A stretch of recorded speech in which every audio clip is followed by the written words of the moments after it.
But yeah, so luckily we've got really good traffic conditions for this. He's not really hazarding too many people around him. He's not as wild as some of the pursuits we've seen here, but at any time you never know what's going to happen with these guys as they blast through the freeways here.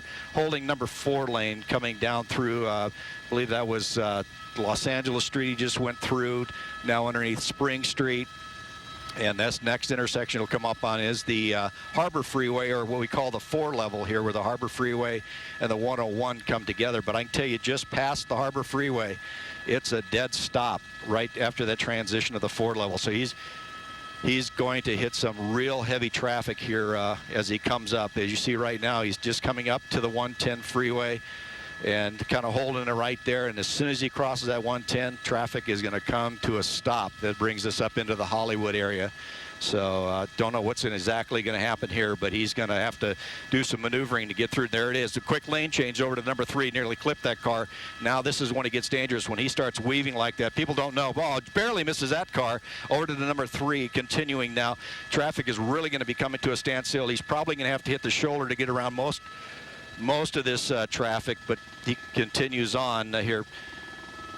This is going to be difficult for the CHP officer as well. I mean, you got to remember, these units that are trailing him are dealing with the same obstacles that he is, and probably not as willing to take the risk that he is. But at this point, it appears they're managing to stay relatively close behind him. You can see the flashing lights there. Yeah, he's, like I said, he's going to have to get through the intersections, or through the shoulder up to the center divider, things of that sort. You see right here, just kind of working his way along. CHP is going to do the best he can to stick with him, but I can tell you, it's really hard for the officer. Oh, just barely missing it. They'll go behind him, but they're going to back off and let the air unit take it here if it gets much more dangerous than this. That's a normal procedure. Just barely missing those cars as he passes them. So these poor guys, on the freeway here have no idea this is coming up behind him, but guys just blasting by him on that right-hand shoulder. And then, continuing on here, CHP kind of sticking with him. Now he's coming up to, I believe this is the Glendale off. Yeah, Glendale off. He's taking the Glendale off here and going to continue off. This will take him up into the Glendale area. So continuing north now, north on Glendale, up into the area around Echo Park, and that's the Echo Park Lake right next to him.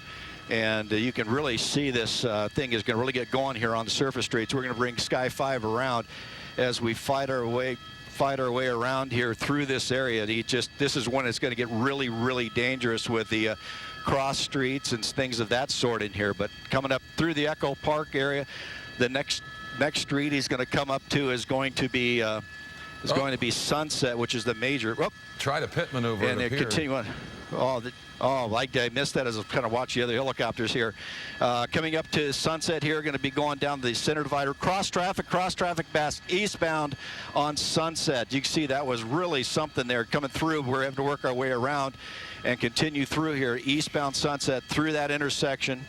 Coming back down towards Dodger Stadium, and this is really, really going to get dangerous down through these little tiny streets here in the Echo Park area. As he comes through, this will bring him down towards Dodger Stadium, just zipping around that corner, kind of really high speed around the corner, downhill run here. Continuing on. Oh man, just high speeds here, just unbelievable. If he hits somebody and intersects that speed, it's going to be a devastating crash, but you can really see him just flying along here. This brings him back down towards downtown. Michael, let me send it to you. Okay, it looks like CHP's coming up on him again. That's just way too fast for a pit maneuver. I don't think he's ever going to try it at that speed. What are you estimating the speed at this point, Tim? 80 miles an hour is what they're saying on the frequency as they continue down. So that's very, very fast. Over the top of the 10 freeway now, as you see right, the 110 freeway, bringing it back down into the area just north of downtown, the little Chinatown in that area. So trying to get back around here, get the buildings out of the way, but it's very fast moving. We have a lot of helicopters up here with us as well. So I'm just trying to keep an eye on them and keep an eye on this pursuit as well. As we come down through, you saw the CHP area unit just go through our shot. He's down low calling the pursuit for the ground units. Continuing down southbound, eastbound through Sunset here, which is going to bring him down into the Union Station area. That's one for a landmark for you. That's going to be Union Station. He's going to come up on now a southbound turn here are actually southbound Spring Street. Just turned southbound Spring Street. That's going to bring him right into the downtown area, into the big buildings, the big street freeway. You're going to see him go over is going to be the 101. Looks like we're getting back on the 101. We're paralleling the 101. This is where the on-ramps are for the 101. I believe that's Temple. And then he turned south into the buildings here. Let me get the street for you. And try to get him as he comes through these intersections. Okay, back eastbound, I believe that's 3rd Street that goes on the north side of City Hall. Zipping through that intersection. M5 has all you guys at 2300. And continuing here eastbound through the east side of downtown. The building's kind of getting in the way for us here, but doing the best I can. We're eastbound on the 1st Street right now. And as we come up, we turn south, and I believe that's going to be, I'm not sure which one that's going to be, tell you the truth. But that's the part of the Union Station, also the blue line there that comes in downtown. That's Central Street, I'm being told by Bob Kemp, my cameraman, who's keeping an eye on this for me. But right now, it's a really high-speed pursuit through a very tight part of downtown here, continuing southbound on the east side of downtown. This is coming down into Little Tokyo area. But the central southbound, high rate of speed, probably through about 6th Street now. And then really cooking along here. Now turning eastbound there, just blew through that red light. They're now snapping back another southbound turn here.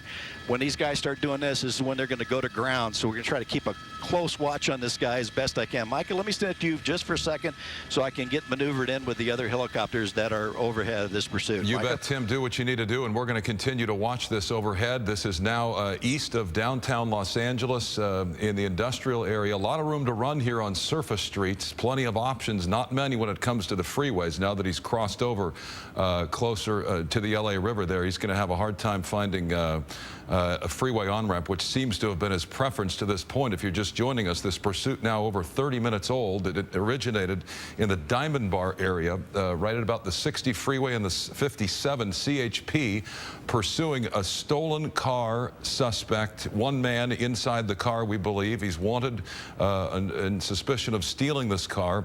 The pursuit originated again by CHP on the 60 freeway. We're having a little bit of signal trouble here. This will continue to stay with it. The car now has been on surface streets for the last 5 or 10 minutes or so, but prior to that it had been all freeway pursuit all the way out from the Diamond Bar area, zigzagging along the 57, the 210, the 605, and then taking the 10 westbound into downtown, and then jumping on the 101. This driver then jumping off the freeway at Glendale and doubling back eastbound toward downtown Los Angeles, weaving his way through downtown, and now here he is apparently east of downtown at a near miss there. He's really increased the danger level here of this pursuit. As we've been mentioning earlier, he was driving at speeds upwards of 100 miles an hour on the freeway, showing very little regard for the safety of others around him, himself as well. Indeed, at over 80 miles an hour on surface streets. This pursuit, very, very dangerous as it moves in east of downtown Los Angeles. Without the help of the helicopter, I'm having a hard time identifying the streets. I don't see much around it, but we'll continue to check in with Tim Lynn when he comes available again and get our bearings on this. But this pursuit, very, very dangerous. It has been pretty free of traffic for the most part since we've been following this pursuit. This individual, again, wanted for stealing the car that he's driving. We believe there's just the one individual in the car, and again, driving at a very high rate of speed. It appeared at one point, once he jumped off the freeway, they were running back eastbound on Sunset. Prior to that, they were on Glendale Boulevard, and it appeared as though CHP tried a pit maneuver. The car's tail end began to slide out. They had been going 30, 40 miles an hour at the time on a 2-lane surface street. Obviously, the pit maneuver wasn't successful. The driver was able to gain control again and continue going, and at a very high rate of speed with very little pattern to his movements here. Oftentimes with a pursuit, drivers will go to an area that they're familiar with. And now we're seeing a change. This individual's decided to stop, at least for the moment. And CHP, Tim, are you with us here?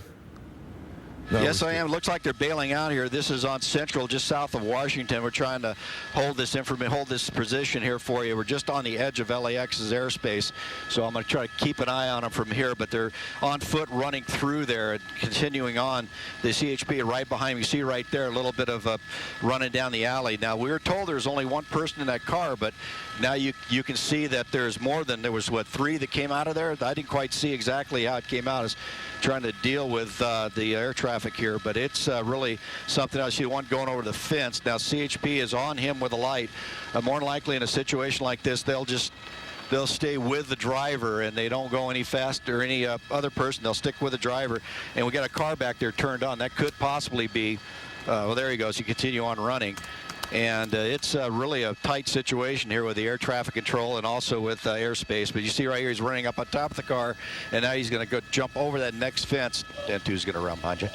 Anyway, then continuing on here in that backyard, but he's not going to get away. He's not going to get away from that air unit. All right, Mike, Tim, we're going to have to take the coverage back. So you bet. No, we're going to go ahead and jump off the air here. Our time is up for the news at 6.